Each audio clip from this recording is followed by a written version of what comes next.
ግን አሁን እንዴት ነው የእስራኤል ጉልበት ደግሞ በቃ እንዳይመስልህ ኢራንን ጥሩ እኔ የኢራን የምናምን ጉዳይ ሳይሆን ተፈጥሯዊ ሚዛን አለ። ሁልጊዜ ግፍ እድሜው አጭር ነው፣ በደል እድሜው አጭር ነው።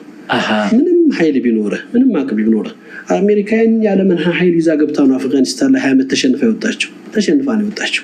ሩሲያ አፍጋኒስታን ላይ ገብቷል በ1980ዎቹ መጨረሻ ላይ 89 ላይ ሩሲያን የሚያክል ሀገር ለዛውም ዛሬ ባለችው ሩሲያ አይደለም ሶቪየት በነበረበት ዘመን በደል ነውና የሰው ሀገር ወረው ነውና ተሸንፈው ነው 1989 ላይ በሽንፈታቸው አምነው የወጡት። እና አሜሪካ ቪየትናም ላይ ተሸንፈው ነው የወጡት፣ አሸንፈው አይደለም የወጡት። ይሄ የኃይል ሚዛን ጉዳይ አይደለም። ተፈጥሮ ራሱ ይተፋል። በደል ሰዎችን ያዋርዳል።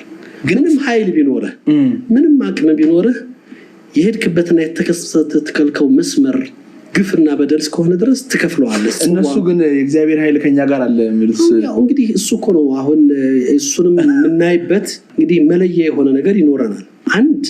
ሁልጊዜ አንድ ነገር ቢያንስ መነሻው እውነት መሆን መቻል አለበት።